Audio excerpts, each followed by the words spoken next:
Olá, pessoal. Meu nome é Vinícius César. Eu sou empreendedor, mentor e investidor anjo de startups. Esse vídeo faz parte de uma trilha de conhecimento que converso com líderes de mercado que atuam nas empresas mais admiradas.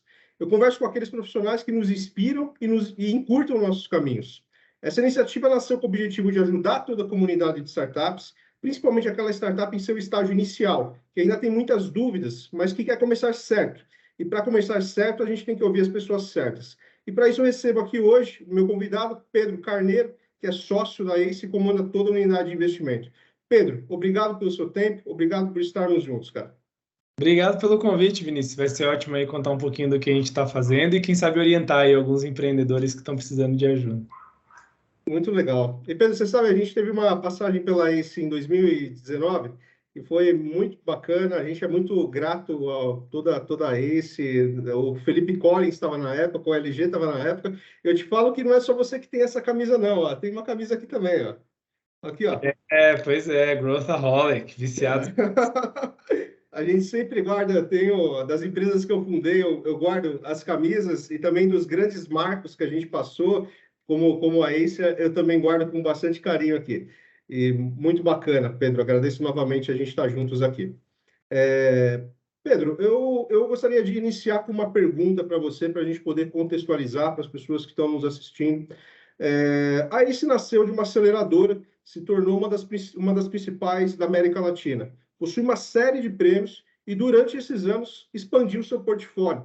Anunciou agora recentemente o Ace Advisors, que é o braço de M&A com expertise em empresas de tecnologia. Cara, eu gostaria que você desse uma atualizada para a gente sobre todos esses movimentos e como é que está o portfólio da Ace, como é que está a entrega da Ace hoje. Gostaria que você explanasse para a gente. Legal, muito bom. Eu entrei na Ace, né, muito porque eu entendi que o negócio não era só um investimento, né, uma aceleradora que a gente chama de puro sangue. A gente começou lá em 2012 com uma aceleradora e o negócio foi andando. E a parte mais bacana é que a gente, ao longo desse tempo, aprendeu a aproveitar o que a gente tem de bom e o que a gente sabe fazer bem para vários formatos diferentes. O Pedro Weingarten chama isso de efeito JBS, que é aproveitar todas as partes da tua matéria-prima. E aí, em 2015, nasceu a Ace Cortex, né, que é uma consultoria de inovação para grandes corporações. Hoje é uma das maiores do mundo, né? A gente já tem 200 maiores empresas do Brasil, 150 já são nossos clientes. Então, a gente já conseguiu colocar um pé ali bem forte nesse mercado. Hoje, a Ace Cortex tem quase 100 pessoas. E isso junto com a aceleração, com os investimentos. Em 2019, a gente mudou o modelo de aceleração para um modelo de investimento direto. Então, ao invés de fazer aqueles bets que a gente fazia antes, né, com investimento padrão, acho que você acabou participando de um dos últimos. Você acredita que eu participei do último? Eu fui o último dos moicanos. Foi, talvez no meio de 2019, não, no começo de 2019. E a gente mudou para um modelo que é de investimento direto, ou seja, a gente fica com a nossa roda girando o ano inteiro. Ano passado a gente avaliou 1.700 startups, mais ou menos, por ano. Coisa pra caramba. E o nosso modelo de aceleração a gente transformou num modelo 100% online e gratuito. E a gente conseguiu passar todo o nosso conhecimento, né, para as startups que hoje têm interesse em começar. Né? E nesse período de 20 a 23, já aceleramos mais de 4.000 startups digitalmente. Então, baseado nisso, né, a gente criou a Ace Cortex, a gente tem a frente de investimentos, e a partir de 2020, 2021, a gente começou a dar uma nova investida sobre quais são as próximas coisas que são adjacentes do nosso negócio que a gente pode trabalhar em conjunto. E a partir daí, saíram duas frentes, né? Você estava começando do Advisors, eu vou entrar mais a fundo nessa, mas a gente criou também em 2020 a Future Dojo, que é uma EdTech, para ajudar, né, as pessoas que estão em transição para esse mundo de inovação, tecnologia, e a gente trata com os principais professores do mercado, com as principais corporações, e foi um negócio que a gente abriu em sociedade com a Exame, do BTG Pactual. Eu fiz um curso lá, inclusive. Curso lá, eu sou um professor, né, enfim.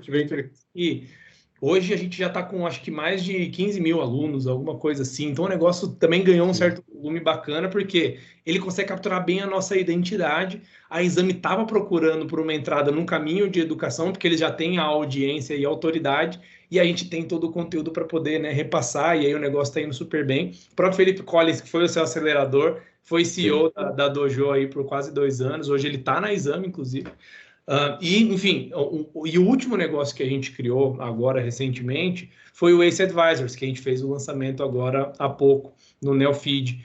E veio exatamente desse mesmo sentimento que a gente tem aí, vai fazer quase 10 anos, que é como que eu consigo aproveitar o que a gente faz bem Com em certeza. momentos da jornada do empreendedor. E uma das coisas que a gente percebeu é tem muitas empresas que a gente olha ou deixou de investir, como é o seu caso, por exemplo, ou que não se encaixam necessariamente na estratégia de venture capital. Às vezes não é um serviço necessariamente um SaaS, um software, etc. Sim. Muitos negócios ali que, apesar de não encaixarem na tese de investimento, não são maus negócios, são bons negócios. Sim. Então, como é que a gente pode trabalhar com esses empreendedores também para poder levar eles para o sucesso e acompanhar e trabalhar junto? E daí que veio o Ace Advisors. A ideia é misturar um pouco do que a gente tem de aceleração e de gestão de negócio, junto com o trabalho de uma boutique, né, de investimento de M&A tradicional. Ou seja, eu ajudo o empreendedor a achar um caminho de saída, a vender a empresa mesmo, só que enquanto esse negócio está rodando, eu dou uma injeção de energia, de ânimo ali dentro do negócio. E o último case que a gente teve, entre o momento em que a gente fechou o negócio até ele ser vendido, a empresa praticamente dobrou, cresceu 80%. Nossa, que legal.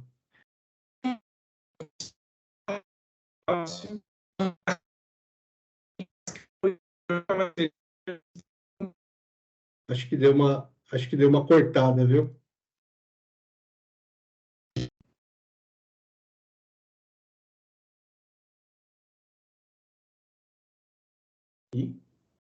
Acho que deu uma cortadinha. Agora voltou. Perdemos os últimos 10 segundos da sua fala. Você falou que a última empresa que foi vendida, a última empresa que vocês prestaram esse tipo de consultoria, ela cresceu bastante nesse período. Isso, a última empresa que a gente vendeu nesse caso, ela cresceu 80% desde o momento que a gente fechou até o processo de venda. E no fim das contas isso é bom para todo mundo, porque é bom para o empreendedor que tem uma visão de fora e participa da aceleração, é bom para o negócio, porque eu consigo vender o negócio praticamente o dobro do preço, né, porque ele cresceu nesse período, e é bom para a gente porque a gente tem um incentivo para fazer isso acontecer, porque 95% da remuneração é variável. Então a gente tá lá, que é um dos nossos valores, né, que é ser skin in the game, colocar ali o nosso para jogo e colocar a nossa grana também junto, e a gente está fazendo isso junto, né, com os empreendedores. E isso abre todo um outro espectro de negócio que a gente pode trabalhar, que não é necessariamente startups, tecnologia no primeiro estágio e tal, abre um pouco os nossos horizontes.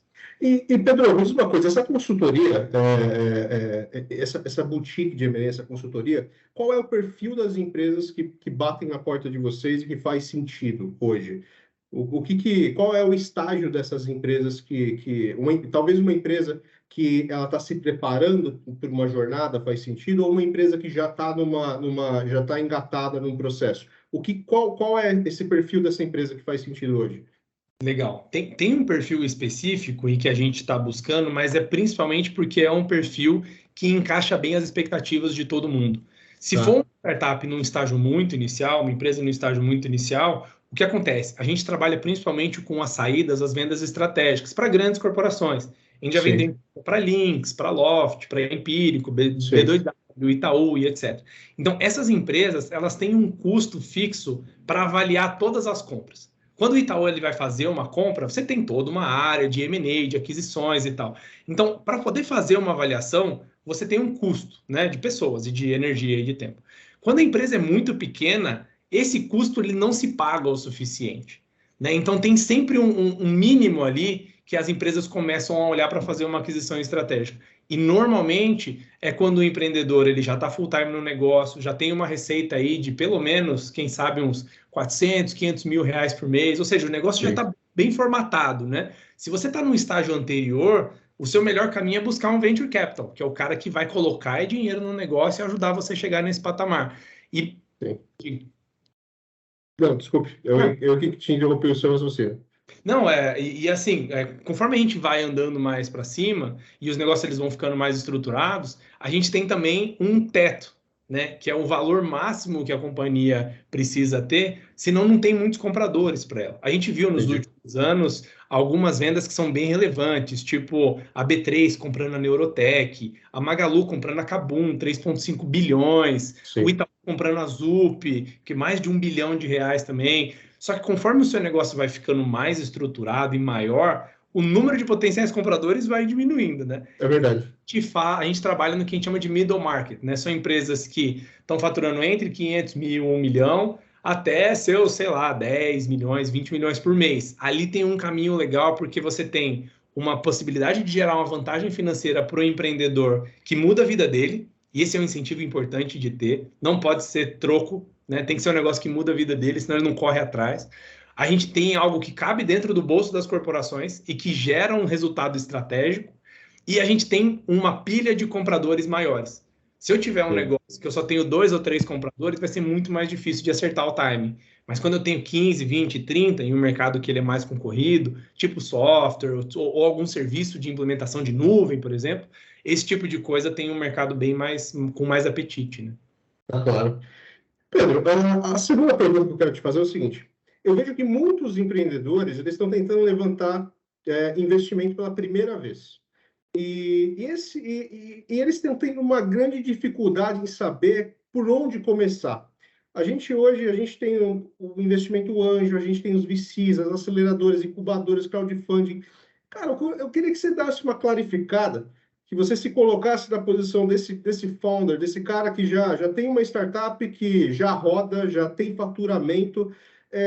Qual a estratégia, qual ideal para ele nesse momento? O que você falaria para esse founder que já tem um produto validado, ele já está rodando, ele já gera caixa, ele já tem funcionário, e que essas diferentes oportunidades no mercado, esse profissional ele está um pouco perdido nisso. Uhum. Como é que ele poderia selecionar a melhor estratégia para poder se relacionar com os investidores? Legal. Eu acho que são 2 pontos importantes. O primeiro, até para o empreendedor entender por que tem tanta gente com diferentes especialidades, né, nesse mercado. Por que cada um faz uma coisa diferente? Por que são focos tão diferentes?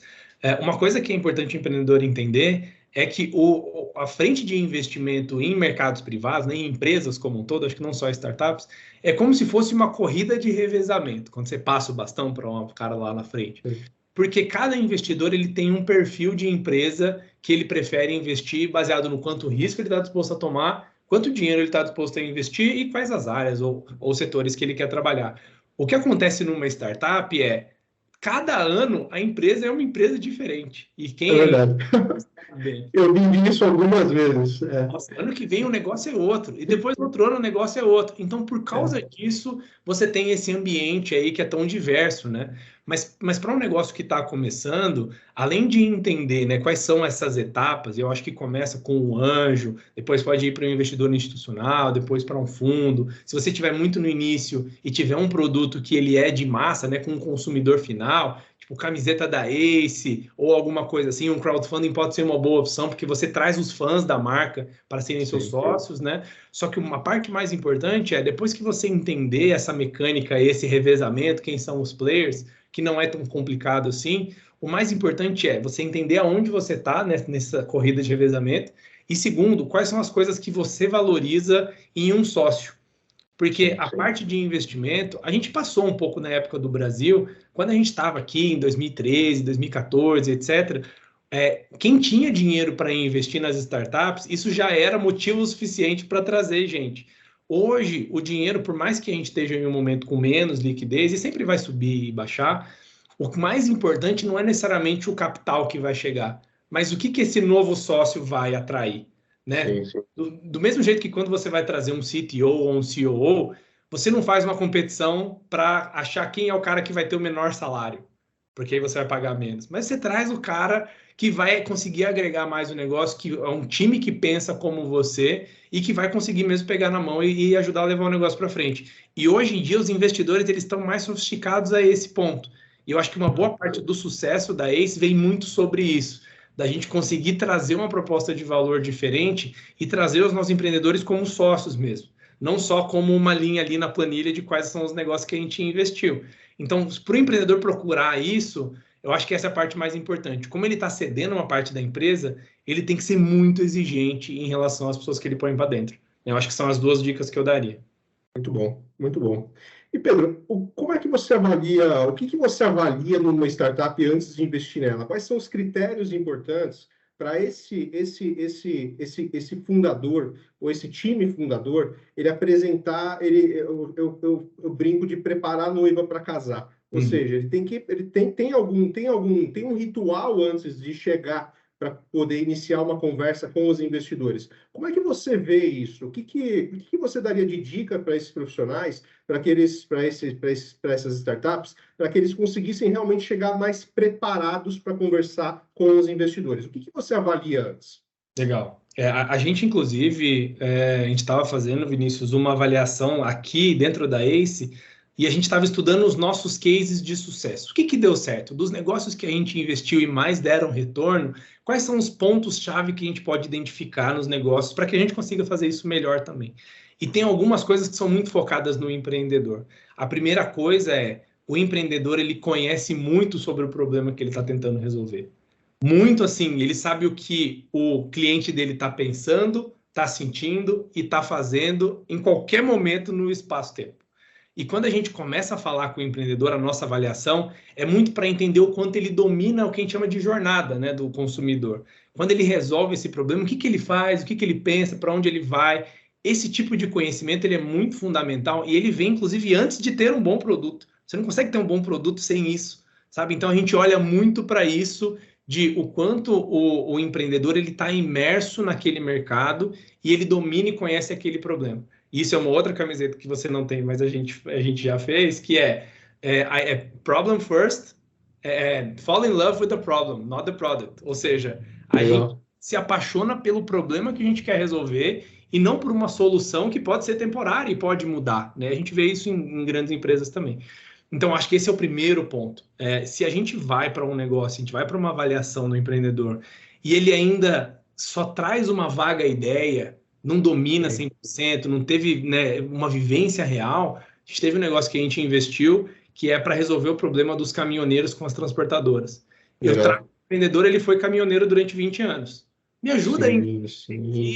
Ele conhece esse problema e que ele vai entender como resolver de uma forma melhor. Então, acho que esse é um ponto importante. Isso não quer dizer que o empreendedor que não teve contato com aquele mercado não consiga fazer. Se você olha para negócios grandes, tipo o Uber, por exemplo, ou o Airbnb, os empreendedores disso nunca fizeram isso. O cara do Uber não era taxista, o cara do Airbnb não era um dono de hotel, né? Isso tudo bem. Só que eles ficaram imersos naquele problema por alguns meses ou anos para entender exatamente qual que é a saída certa para trabalhar. Então, acho que esse é o primeiro ponto.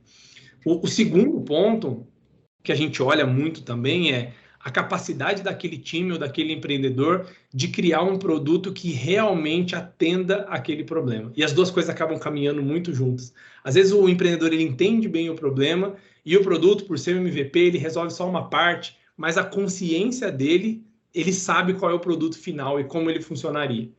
E tem muito empreendedor em que ele entrega um produto para a gente e a gente consegue ver, e no nosso processo a gente leva também para potenciais clientes, né? Então eu apresento para os nossos investidores, a gente faz uma rodada vida real com o produto. E aí, quando a gente tem o feedback da vida real, que era uma coisa que o empreendedor deveria estar fazendo, a gente retorna e fala, cara, mas esse produto, ele não resolve bem o que você está falando que ele resolve. Você está vendendo como ele fizesse A, mas ele faz B. E você tem consciência disso? O fato do empreendedor não ter consciência, muitas vezes, em que tem um desencaixe ali, isso é um problema para a gente. A gente sente quando falta a vivência. E a vivência é mostrada nessas duas pontas, assim. E essa questão, Pedro, do faturamento da startup, tem algum faturamento, você falou de R$400 mil aqui um pouco antes, mas tem algum faturamento, isso no braço de M&A, né? Mas olhando na parte do investimento, tem algum faturamento mínimo que seria uma linha de corte? Tem alguma coisa que... Como é que você vê essa questão do faturamento, da demonstração de tração, né? Eu sei que para o investidor é muito importante a startup demonstrar tração, mas como é que você vê isso? Legal. A atração para a gente é uma prova irrefutável de que as pessoas querem o que você está vendendo. Então, isso é super positivo.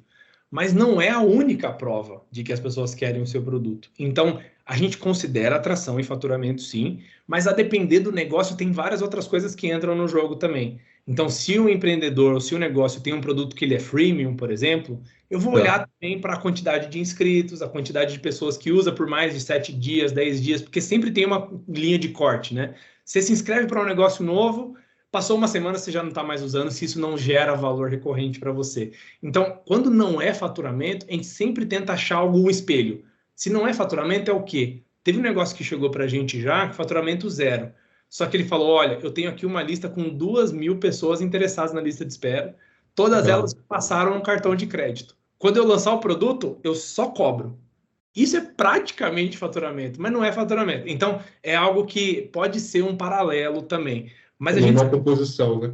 depende de qual que é o tipo do negócio. E as pessoas, o que eu digo elas votam com o dinheiro delas, porque o órgão mais sensível do corpo humano é o bolso. Então, quando você paga por algo, isso é uma validação muito forte. Mas não necessariamente precisa ser faturamento no dia zero, ou alguma coisa recorrente e tal. Então, a gente procura por alguns sinais de tração que podem ser não óbvios também. Só que, para a gente olhar para algo que esteja pronto para receber um investimento de um institucional, talvez você pode receber investimento de um anjo ou de um crowdfunding mais cedo, aquele negócio da corrida de revezamento, né? Sim. Para um institucional, a gente olha para um faturamento de pelo menos 20 a 30 mil por mês, porque isso gera um caixa mínimo para pelo menos manter a pessoa full time no negócio. Você ter um time, você ter uma visão de produto, para não virar mais um bico. Você consegue sair do zero até 20, 30 mil reais fazendo um bico. A partir dali, o jogo muda um pouco e é mais ou menos nessa etapa que para a gente é o mínimo para entrar. Muito bom. E Pedro, das startups que vocês investem, como é que a ACE hoje ajuda essa startup a se desenvolver cada vez mais? Você falou da Smart Money, você falou de todo esse apoio e suporte às startups envolvidas no ecossistema, mas eu queria ouvir de você um pouco isso. Como é que, de uma startup que você investe, como é que a ACE ela contribui para o crescimento dessa companhia? Legal, bem legal essa pergunta. A gente ainda mantém muito do nosso espírito de aceleração, né? E como você passou um pouco sobre isso, você viu e entendeu que é um negócio bem intenso, assim, e que ajuda a promover boas mudanças assim, nos empreendedores. É verdade. Hoje, por mais que a gente não faça aqueles bets tradicionais de aceleração, a gente incorporou aquele modelo e aquele acompanhamento dentro do nosso processo de investimento. Então, hoje, aqueles grupos, né? Mas quando a gente faz um investimento na empresa, a gente tem um processo intenso de 6 semanas, em que a gente faz um raio-x no negócio inteiro de cima a baixo, envolve todos os sócios da ACE, cada um com a sua especialidade, e ao longo desse período a gente vai montando, né, um plano em conjunto com os empreendedores que sai com alguns milestones, algumas metas, né, coisas que a gente precisa mudar em 30 dias, 90 dias, 120 dias, 180 dias.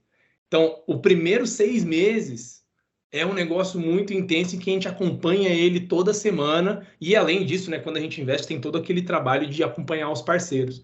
Hoje, a ACE ela tem mais de 1,5 milhão de reais de benefícios quando o empreendedor ele é investido. Caramba, que legal. Então, ele tem crédito na AWS, no Google, na Azure, no WeWork, em HubSpot, todos os softwares que você pode imaginar, Zendesk, tudo, a gente tem negócio em que o desconto chega a 90%.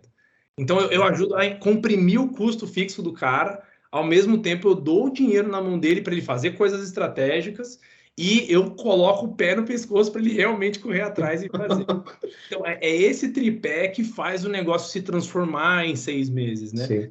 E aí, depois dessa primeira grande investida, a gente muda para um acompanhamento um pouco mais tradicional, em que é reunião de conselho a cada mês, bate com o cara. A gente tem um responsável aqui por todas as startups do portfólio. Então, eu estou mais ou menos em 8 ou 9 conselhos, em que a gente senta todo mês, avalia o negócio, ajuda a dar direções, conecta com gente de fora. E o meu time, né, que tem, sei lá, a parte de VC que tem umas 12, 13 pessoas, cada um tem o que a gente chama de carteira, né? Legal. O André, por exemplo, que é o nosso associate, ele tem mais 6 ou 7 e ele faz isso com o grupo dele. Então, cada um é responsável pela performance e resultado daquele grupo específico de investidos. Então, é mais ou menos assim. E quais são os indicadores que você avalia para saber se uma startup que você investiu ela está alcançando sucesso?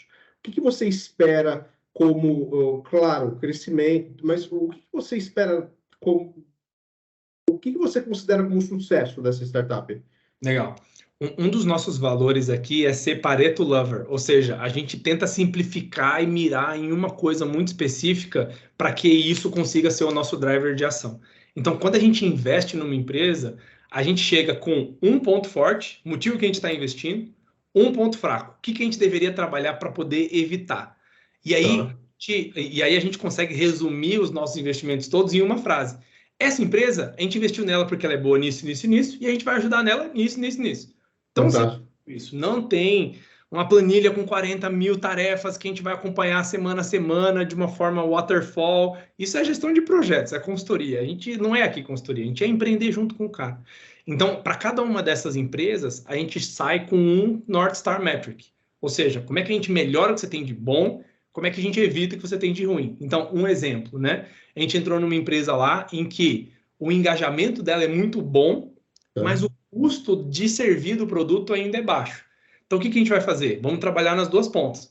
Como é que a gente mantém o NPS alto, churn baixo, o engajamento tem que ser bom, as pessoas têm que amar o produto, mas ao mesmo tempo eu mexo na tua rentabilidade. Então, o que eu vou fazer? Eu vou mexer no pricing, no modelo de negócio, no perfil do cliente. Só que quando eu subo o preço, o cara fica mais triste, né? Ele sai mais. Sim. Então, a gente sempre tenta pegar dois sets de indicadores que vão atacar um problema macro e que a gente precisa equilibrar eles entre si.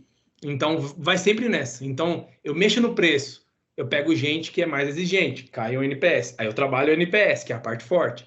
E aí isso provavelmente vai mexer na minha margem, porque eu vou ter que colocar mais gente para trabalhar lá. Então, cada empresa tem a tua gangorra.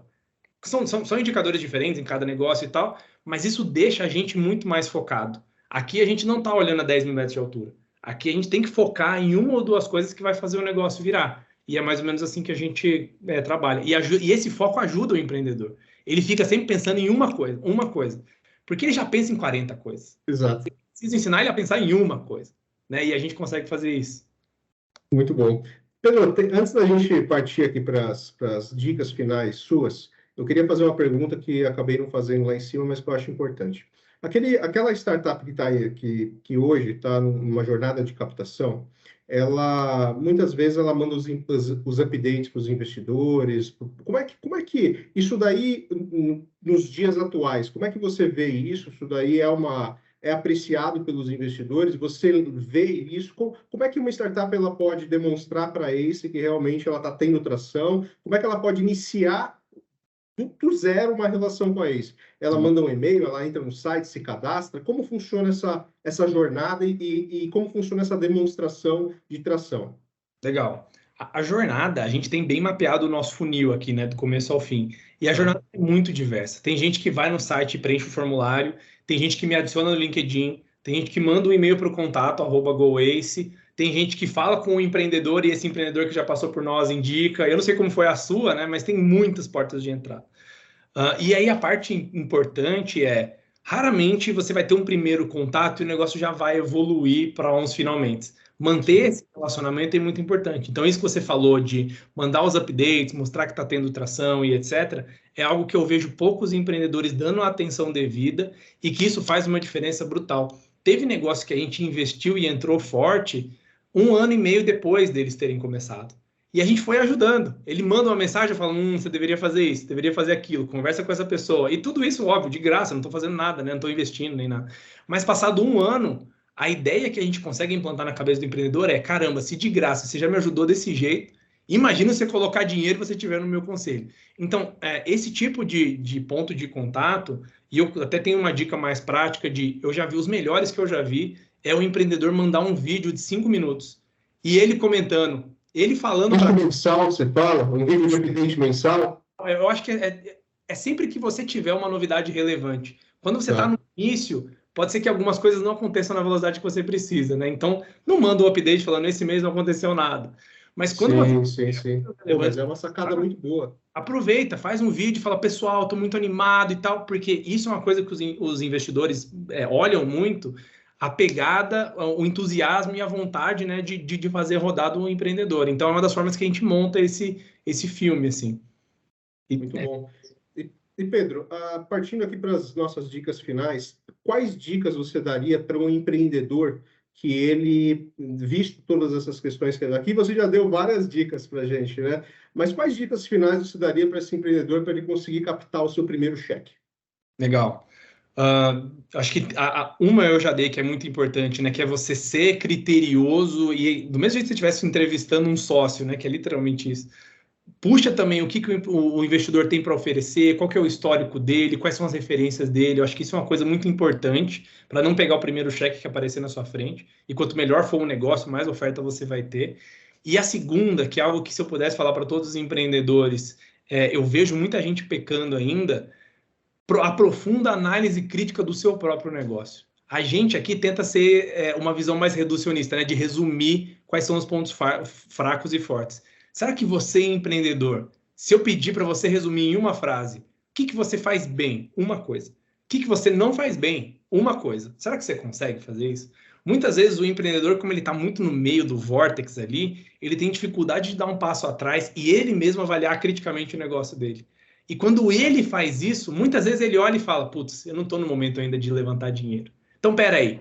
Então, isso é uma coisa que eu acho que é raro de acontecer, mas quando a gente pega os empreendedores em que ele tem clareza da situação atual e fala, não, isso aqui eu sou ruim, eu escolhi ser ruim, porque tem que ser ruim em alguma coisa, não tem startup que é bom em tudo. Não dá tudo para todo mundo, né? Você precisa priorizar uma coisa em relação Exatamente. O empreendedor que não tem essa consciência, ou tenta esconder isso, fala, mas é igual você perguntar para um candidato os pontos fracos. Ele não tem pontos fracos. Lógico que sim. Se você é bom em alguma coisa, você tem que priorizar e despriorizar. Então, essa clareza sobre o negócio é algo que falta muito. Muitas vezes os empreendedores vêm para a gente ajudar eles a pensarem sobre o próprio negócio. Ele fala, não, realmente eu não tinha percebido que o meu CAC LTV estava tão complicado, né? Preciso trabalhar nisso. Então, essa consciência, se você vier antes do contato com o empreendedor, a expectativa e o trabalho é totalmente outro. Pedro, eu agradeço você. Assim, eu acho que tudo que você passou aqui foi muito rico. Esse vídeo ele vai ficar disponível para a comunidade de startups, para as startups poderem consultar, poderem ter vários insights desse vídeo. Agradeço muito pelo seu tempo, mando um grande abraço a todos da ACE. E Pedro, manda uma camisa nova para mim. Você falou dessa camisa aí, ó. Minha camisa tá desde 2019 aqui, cara. E 22. Manda essa bonita nova, pô. Daqui a 10 anos de ACE. Olha só. Comemorativa. Mas, cara, muito obrigado, Pedro. Obrigado pelo seu tempo. Obrigado por mais do que isso. Você, pela sua sempre atenção em compartilhar conhecimento com toda a comunidade de startups no Brasil. Legal, eu que agradeço o convite, estou sempre disponível aí. E se você estiver vendo esse vídeo em algum momento no futuro, pode me mandar uma mensagem lá no LinkedIn, pode falar com o pessoal da ACE. A gente nunca fecha a porta para ninguém e é isso que gera esse tipo de relacionamento. Tão legal ver a história, a trajetória que você construiu aí, Vinícius. Muito obrigado, Pedro. Obrigado pelo seu tempo.